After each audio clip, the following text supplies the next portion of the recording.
click chemistry. We came here for understanding the type of a chemistry that is known as click chemistry.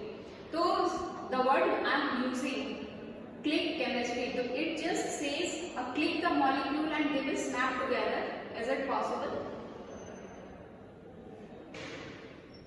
Is it possible that if I take the two molecules, suppose these are the two molecules, and I will just snap it, they will click together, or I will just de-snap it and they will just get distorted. So by definition, click chemistry serves as the powerful strategy in the Casper function and can be summarized neatly in one sentence. All searches must be restricted to molecules that are easy to make. But we as a chemistry focus on more on synthesizing the large molecules.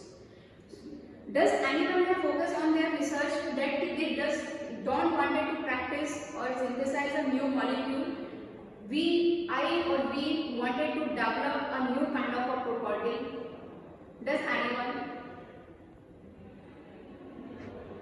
We as a chemistry are responsible for generating the new properties inside a molecule, right? So does anyone sitting over here, we are practicing to generate a new property inside the molecule, or we are just forming, snapping two molecules and making a big molecules and handing over to the department? So this is where we need to focus on.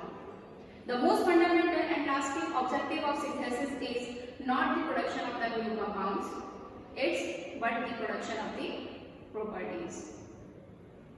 Now, what are the properties of a click chemistry?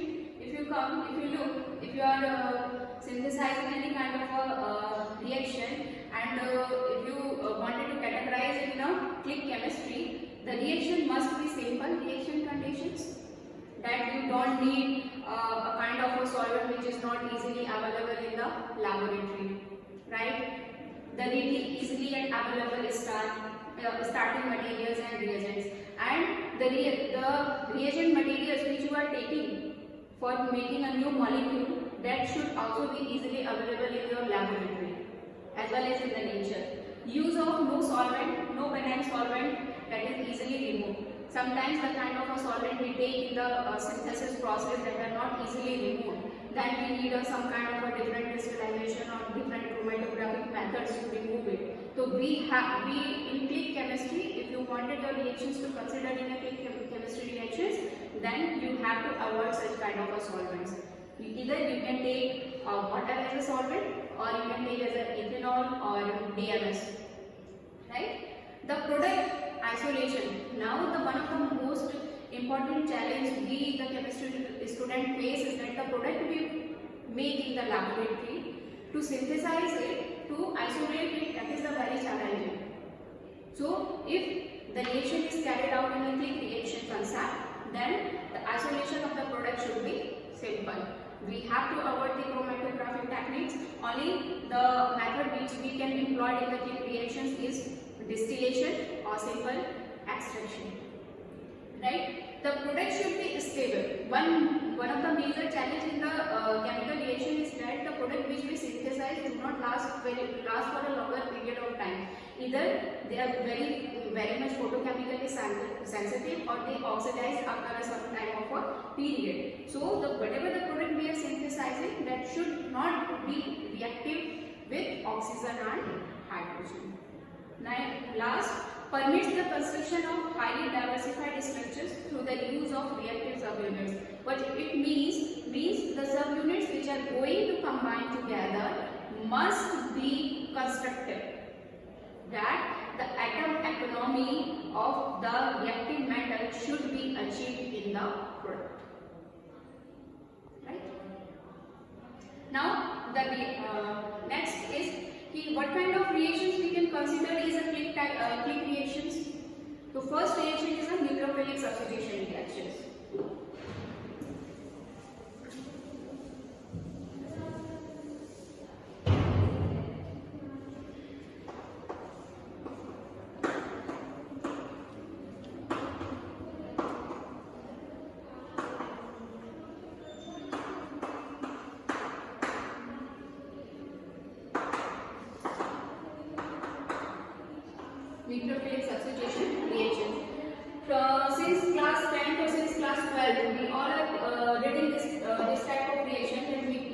nucleophilic substitution reaction, what happens? There is a nucleophile and a substrate. We are having a substrate which substrate having a living group. What happens? This nucleophile attack to this living group and we get a product with the nucleophile and the living group left. Right? In these conditions also there are nucleophilic substitution reactions here also. We have read two types of reactions, that is SN1 and SN2. SN1 reactions, if we talk about the SN1 reactions, SN1 and SN2 reactions, these are unimolecular reactions. Unimolecular reactions. SN2, these are bimolecular reactions. Right? In SN1 reaction, if you look, there is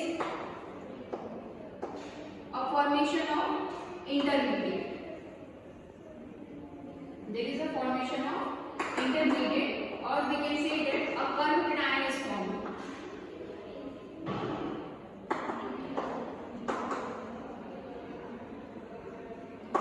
But in SN2, no intermediate is formed.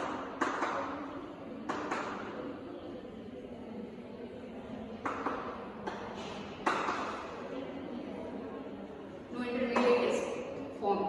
Right? Third, the most important point in SN1, the rate of reaction depends on this rate depends on the rate of reaction only depends on the substrate. But in SN2, the rate of reaction depends on directly proportional to substrate plus the nucleophile. Right? But in the major difference between SN1 and SN2, if you see whatever questions which are asked in the competitive examination, what if the concentration of the nucleophile increases? Does the reaction follow the first order kinetics? No. The rate of order of reaction follow the second order kinetics, because this is the first order mechanism and this is the second order kinetics. But if the concentration of the nucleophile increases, the rate of the order of the reaction will be first order, but the mechanism will be proceed as the SN2. But the process will proceed as the SN2 mechanism. Right? Now, second type of reaction is electrophilic substitution reactions.